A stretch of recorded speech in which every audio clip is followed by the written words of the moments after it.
Welcome to the Deep Dive. Today, we're really plunging into a world that, let's face it, redefined Game of Thrones. That huge, intricate, sometimes brutal, always captivating saga. Absolutely, it's massive. Yeah, you've probably heard winter is coming, or maybe the sound of dragons, but our mission today is we're not just recapping. We've taken this enormous, 281-minute video transcript. Wow, it's long. It is, and we've distilled it down. We want to uncover those surprising insights, how the characters changed, and, the core ideas that made the story stick with so many. Think of this as your express route to understanding the deeper stuff in Westeros. We're pulling out the really key nuggets, things you might have missed or maybe forgotten, and all without needing days to rewatch. And what's really fascinating, I think, isn't just the plot twists, though there are plenty. Yeah. It's really a masterclass in power, how it's chased, how it's used, and how it inevitably changes people, changes kingdom, often with, devastating results. It really pushes you to ask if honor is a strength or maybe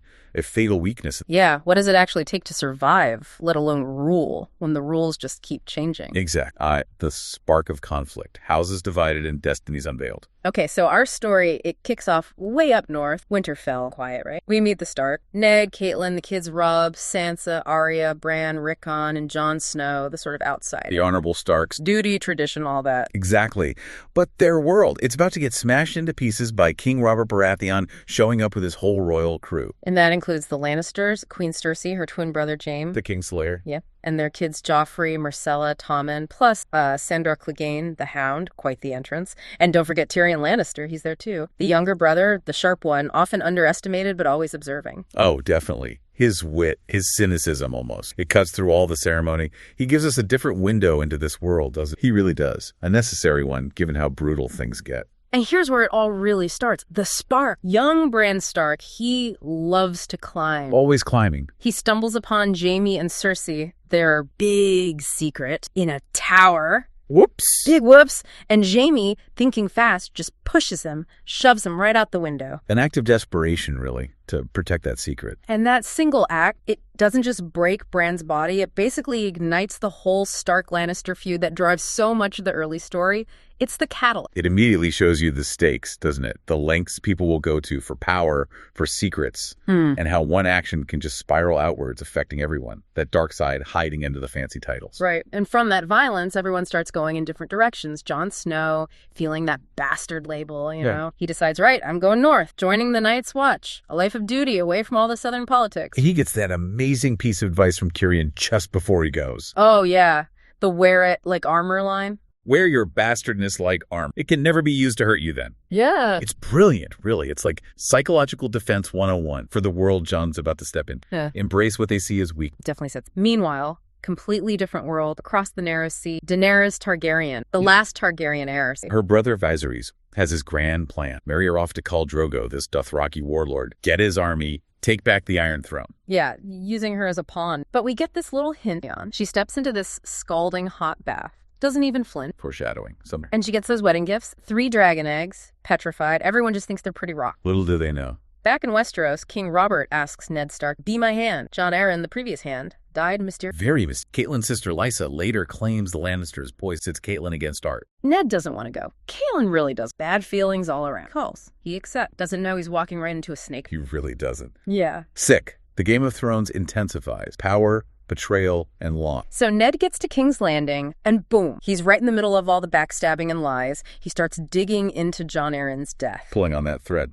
And he reads this genealogy book. Robert's kids, Joffrey, Myrcella, Tommen, they're not Roberts, they're James. The incestuous secret Bran stumbled. Exactly. And Ned, being Ned, okay. His honor, right. He confronts Cersei, warns her, tells her he knows, and that she should take her children and run before Robert gets back. Oh, Ned. Honorable to a fault. A fatal fault, really. You think that's his biggest mistake? In King's Landing? Absolutely. He just couldn't play the game. He brought his Northern honor code to a place that chews it up and spits it out. Warning Cersei gave her the time she needed to act. It sealed his fate. It shows that just being good isn't enough. Not there. Virtue against ruthless ambition doesn't stand a chance. Not in that arena. And while all this is going on, Catelyn Stark gets this message from her sister, Lysa, blaming the Lannisters for Jon Arryn's death, and maybe for Bran's fall, too. So when she runs into Tyrion Lannister at an inn... she arrests him, just like that, based on suspicion and her sister's word. Which is Rash. A huge move. That act really pours fuel on the fire between the Starks and Lannisters, kicks off open conflict. It really does. And Tyrion's trial by combat up in the Eyrie, that's crucial too. He only gets out of it because he's smart enough to get Bronn, the sellsword, to fight for him. Right. Bronn wins, Tyrion walks. And that whole experience cements that famous Tyrion line, doesn't it? A Lannister always pays his debts. It's not just about money. It's about honor, revenge, settling scores.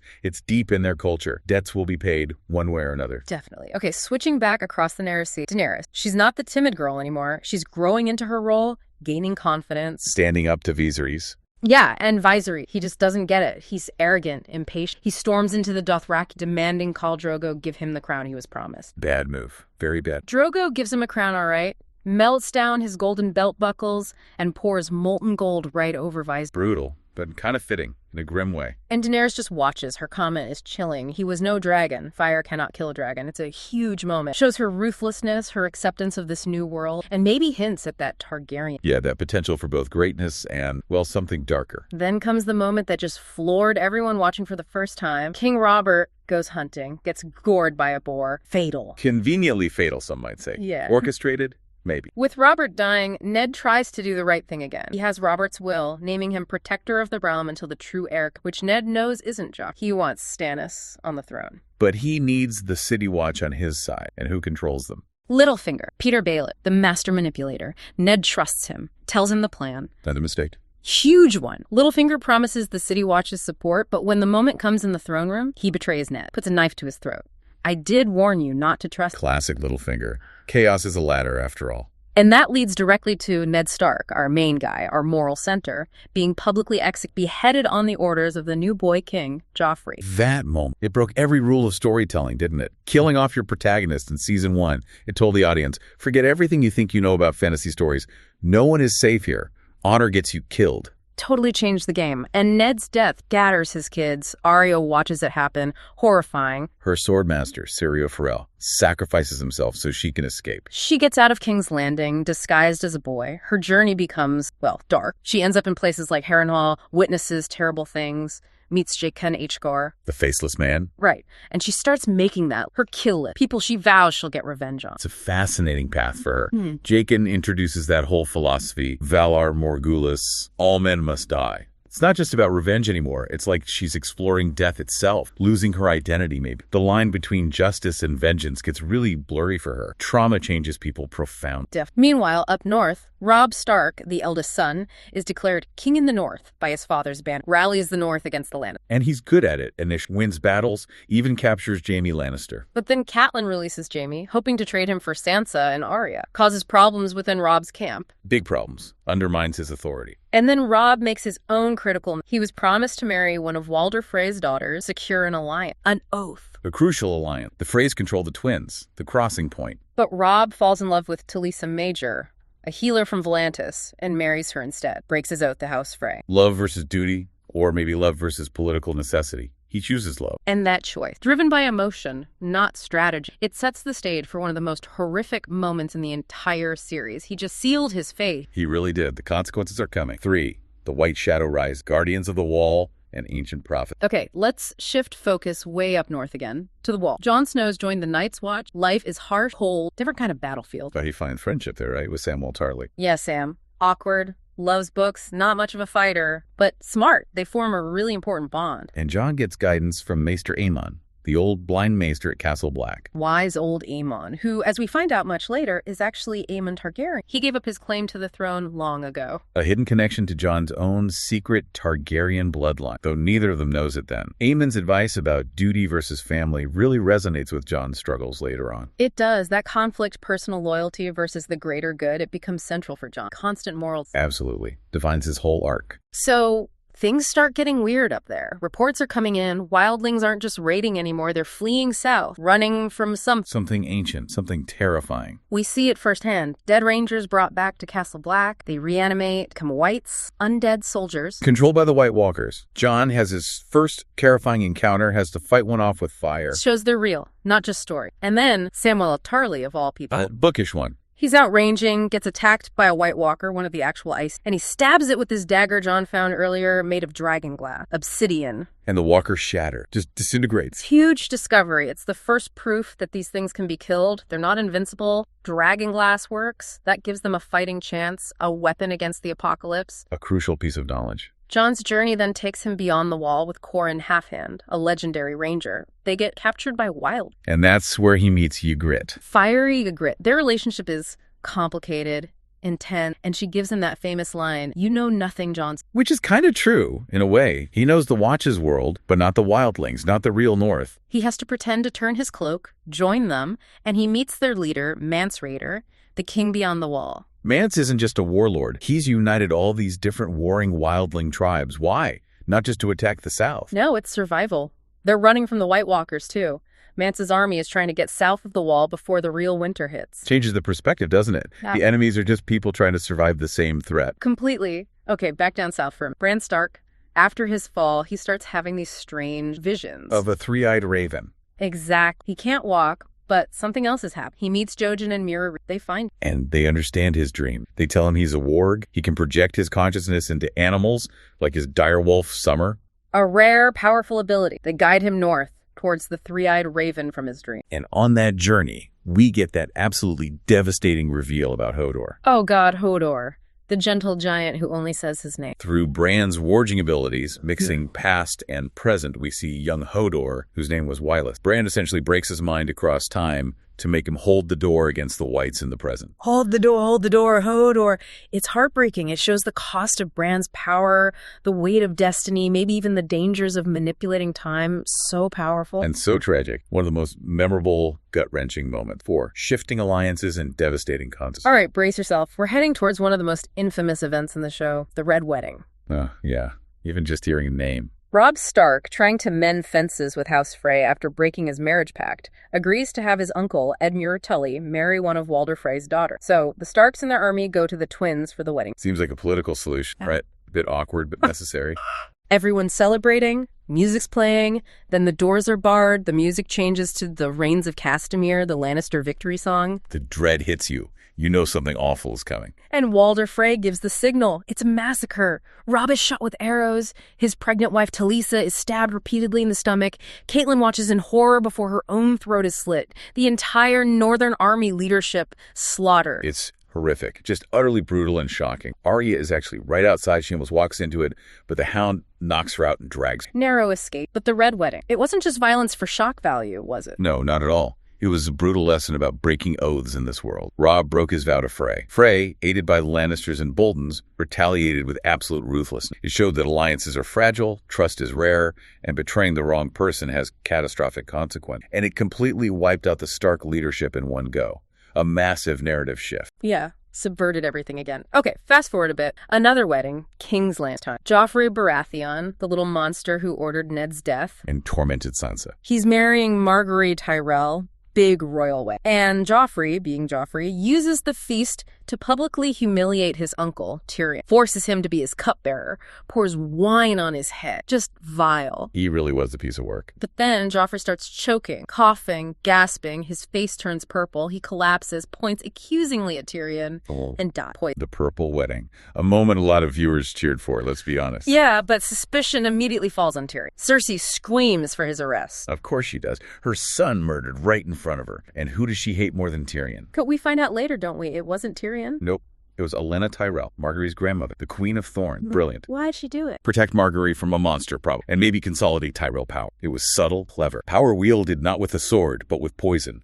A whisper. A political move disguised as tragic, executed perfectly. So Tyrion's arrested for a crime he didn't commit, leads to his trial. Sham, really. Cersei's pulling all the strings. Witnesses are bribed or threatened. He looks hopeless for Tyrion until Prince Oberyn Martell from Dorne steps up. The Red Viper. He volunteers to be Tyrion's champion in a trial by combat. But he has his own reasons. He wants revenge on Gregor Clegane the Mountain, who's fighting for Cersei. Gregor brutally murdered Oberyn's sister, Elia Martell, and her children during Robert's rebellion. So the fight is personal.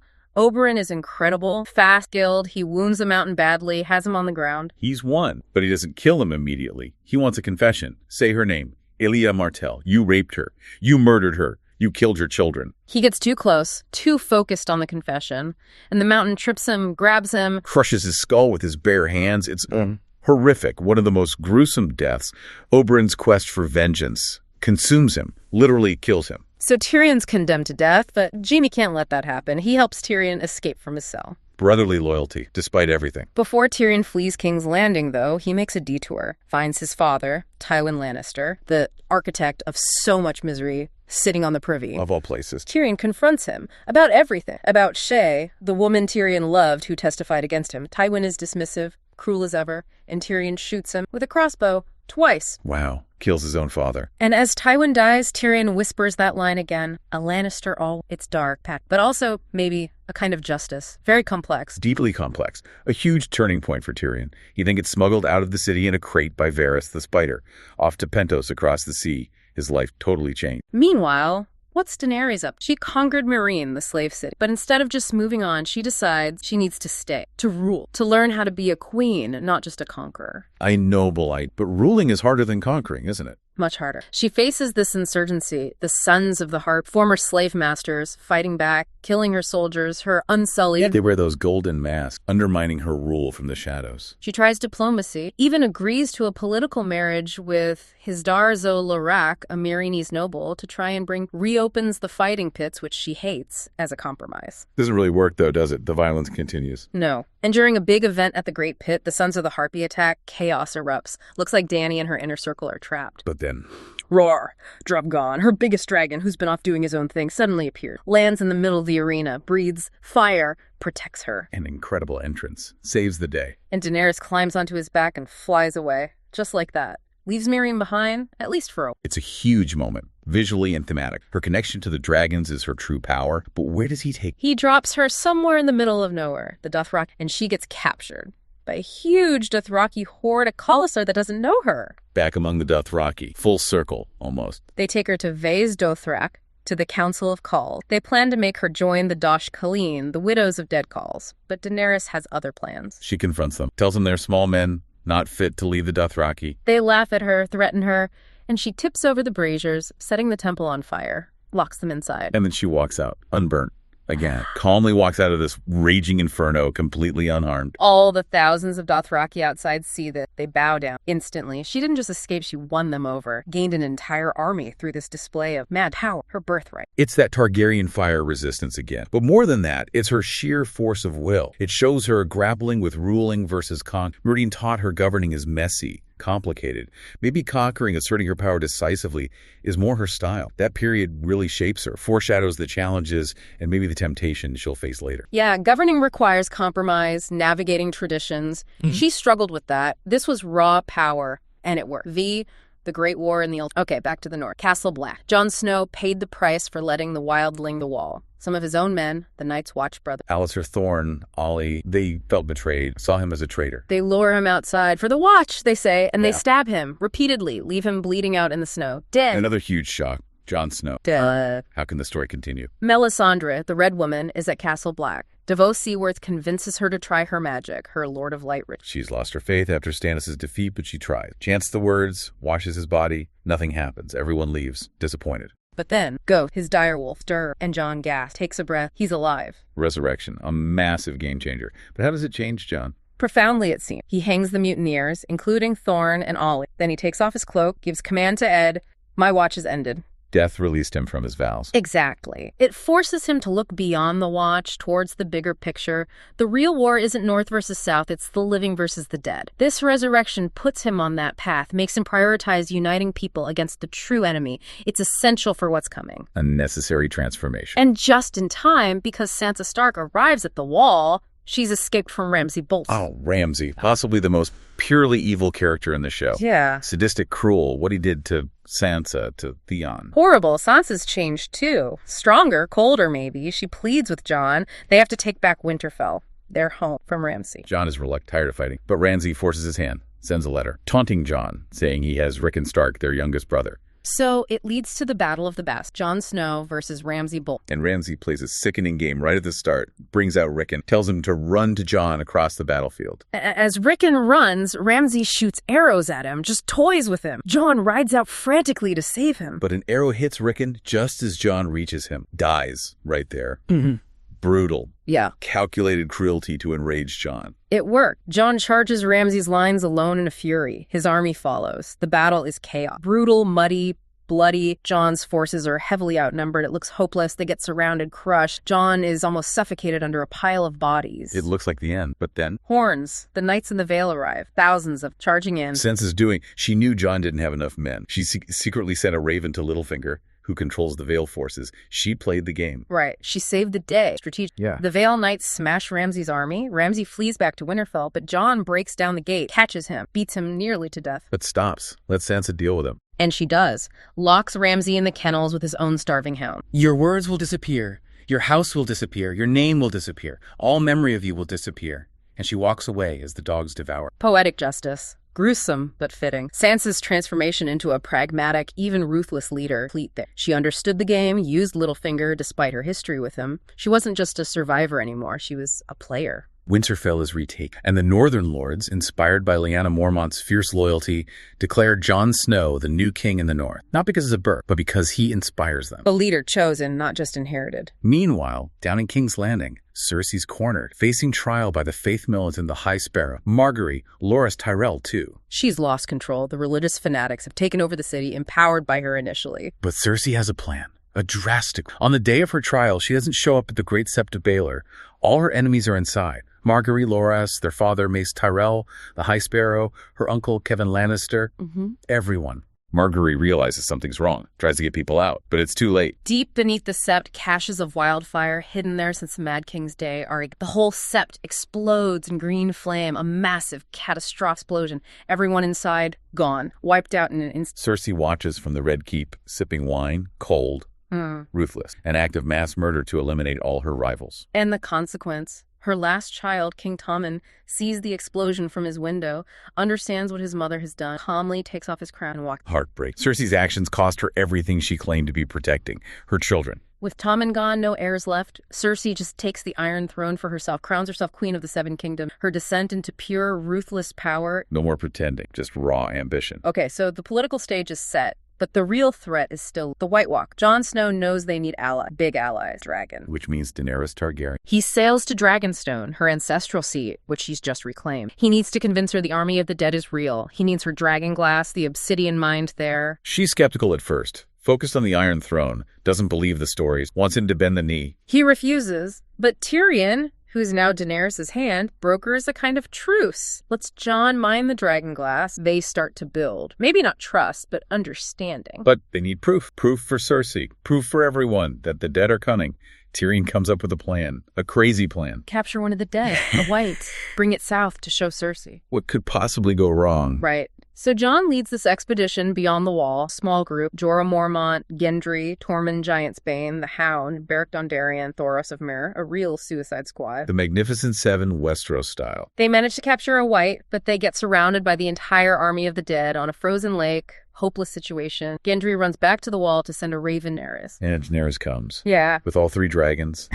Unleashes fire on the dead. It's amazing. But then the Night King steps forward, a figure of ancient cold power. He hurls an ice spear. Hits Viserion, one of Dany's dragons. Viserion screams, crashes down into the icy water. Die. Devastated. For Dany, forever. And then the Night King does the unthinkable. Has his whites drag Viserion's body out of the water and reanimates him. Touches him. Viserion's eye snaps open. Blue. An ice dragon. Oh, man. That changes everything. The enemy now has a dragon. An undead dragon. Blue fire.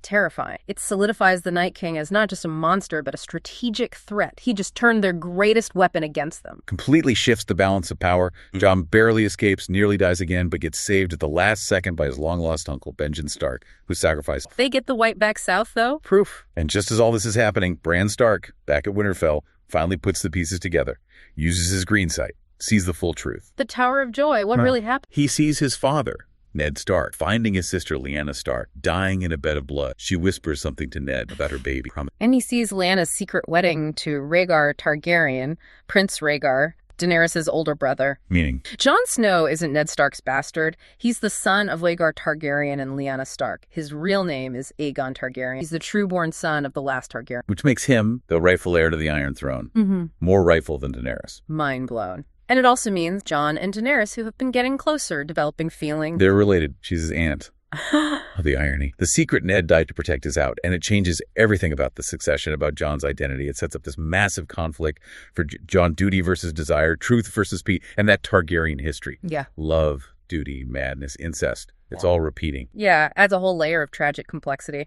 Okay, so everyone now knows, or is about, the dead are real. The Great War is coming. The Long Night. All roads lead to Winterfell. Everyone gathers there. Starks, Targaryen forces, unsullied Dothraki, Knights of the Vale, Wildlings, an uneasy alliance of the living. Bran has a plan. Use himself as bait. The Night King wants him. The three-eyed raven, the memory of the world.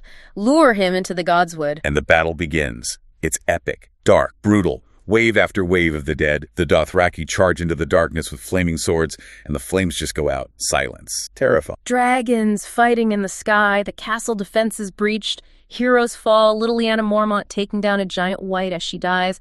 Ed Tollett saving Sam. Beric Dondarrion giving his last life to save Arya. Theon Greyjoy. Theon's redemption arc. Protecting Bran in the Godswood until the very end. Dies defending him from the Night King. You're a good man, Theon. Thank you. Jorah Mormont, dying defending Daenerys. So many sacrifices, it looks hopeless. The Night King reaches Bran.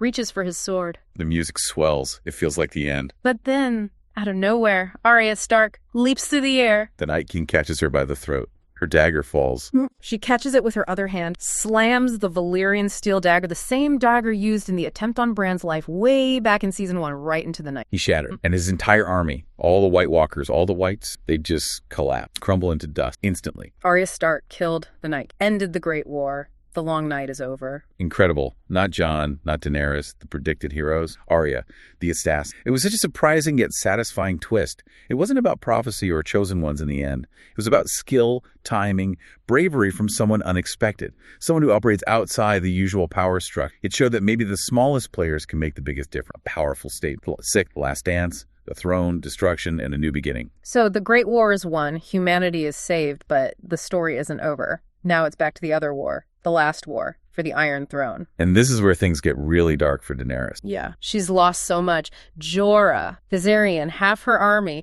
And then Cersei captures Missandei, her closest friend and advisor, executes her publicly. Missandei's last word, Drac, burn them all. That pushes Daenerys. Plus, she's learned the truth about Jon's parentage, that he has a better claim to the throne than she does. She feels isolated, betrayed, paranoid. Varys sees it. Sees the Targaryen madness potentially taking hold. He starts trying to subtly push for Jon Snow to be king instead. Thinks Jon would be better for the realm. But Tyrion reveals Varys' plotting to Daenerys. And Daenerys executes Varys by dragonfire. Another advisor lost. Her circle keeps... It really feels like that Targaryen coin toss. Every time a Targaryen is born, the gods toss a coin. It landed on the edge for a long time with Dany, but now it seems to be falling towards madness. That liberator, the breaker of chains, she's succumbing to the paranoia and ruthlessness that plagued her father. Absolute power. Corrupting, absolutely. So the final battle for King's Landing begins. Daenerys has Drogon. Her remaining forces are overwhelmed. Tyrion begs her, if the city surrenders, if they ring the bells, show mercy. Spare the innocent people. The attack begins. Lannister forces crumble quickly.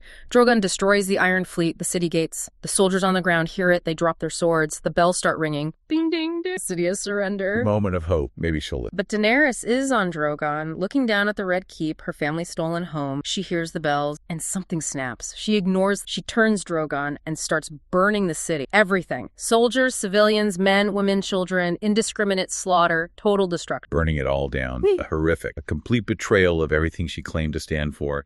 A devastating moral collapse. It shatters any idea of her being the hero. Shows how even good intentions, twisted by grief and power, can lead to absolute tyranny. Yeah, it's a horrifying sequence. While the city burns, other final conflicts play out on the ground. Jaime Lannister tries to get to Cersei one last time. Fights Euron Greyjoy on the coast, kills, but is badly wounded. And the Clegane brother, the Hound versus the Mount Clegane Bull, finally happens. Sandor finds his monstrous brother, Gregor, who's now this undead zombie thing thanks to Qyburn. They have this brutal, epic fight amidst the collapsing castle. Gregor is unstoppable. Sandor can't kill him conventionally. So how does it end? Sandor tackles Gregor, pushes them both through a crumbling wall, off the castle, down into the dragonfire raging below. mutual destruction.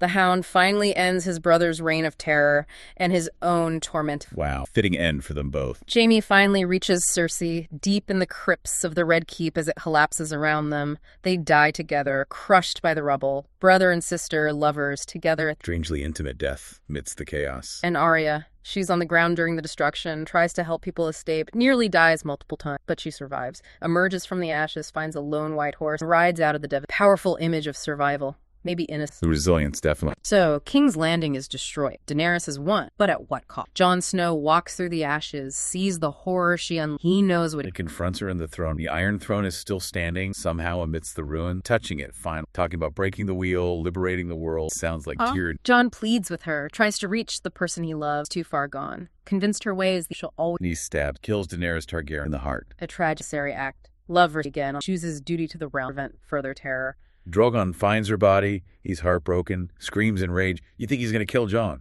But instead, he turns his fire on the iron, melts it down into slag, destroys the symbol of power that caused all this death and destruction. Incredible moment. As if the dragon understands. The throne itself is the problem, the pursuit. It's not about Jon. It's about the object of desire, the root of the corrupt. Power lies. So, Daenerys is dead. The throne is gone. What now? Who rules? Tyrion, who was imprisoned by Daenerys for freeing Jaime, is brought before a council of the surviving lords and ladies of Westeros. Grey Worm wants Jon executed. Sansa demands the North's independence. Chaos. Tyrion makes a speech about story, about who has the best story, and he nominates Bran Stark. Bran the Broken. Why him? Because he holds all their stories. He's the world's memory. He can't have children, so the cycle of inherited power is broken. He represents wisdom, knowledge, looking beyond personal ambition. Not a radical idea, moving away from lineage or military strength towards knowledge. And they agree. They vote. Bran Stark is chosen king of the Six Kingdoms. 6, because Sansa insists the North remain independent. Sansa becomes queen in the North, a fitting end for her journey,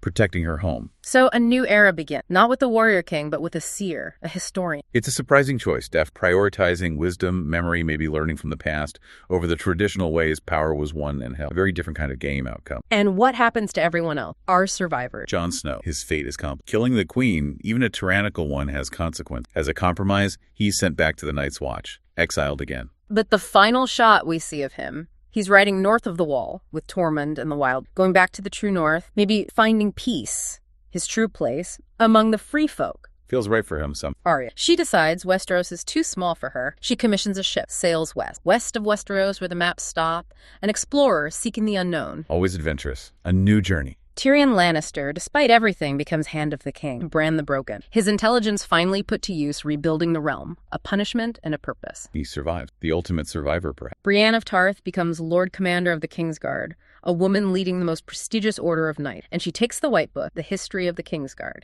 And she finishes Jaime Lannister's entry, fills it with his heroic deeds, his complexities, giving him the honor and memory that he often struggled for in life. Beautiful, poignant moment. It really is. Yeah. And Samwell Tarly, the bookish friend. He becomes Grand Maester, sitting on the small council, helping build the future perfect for him. Yeah, everyone seems to find a place that, in a way, fits who they became through all the trials. And if you football back, look at the whole sweep. It really hammers home that theme of consequences, doesn't it? Almost everything major happens because someone made a choice, driven by love, like Robb, or honor, Ned, or power, like Cersei, or revenge, like Oberyn. And those choices ripple out, change things. Yeah. And that final setup, Bran is king, chosen for his knowledge, his memory. It's such a different end than you might expect from a show called Game of Thrones. It suggests maybe the best way to rule isn't through force or lineage, but through understanding history, understanding people, a quieter kind of power. It's definitely a unique conclusion. So after going through all of that, this condensed journey back, what's the one thing, the single nugget about people or power that really think about how this massive story, with dragons and ice, how it actually holds up a mirror to our own, the costs of ambition, how fragile it can be, and maybe where real strength comes from, often in the places you least expect it, something to mull. Definitely food for thought.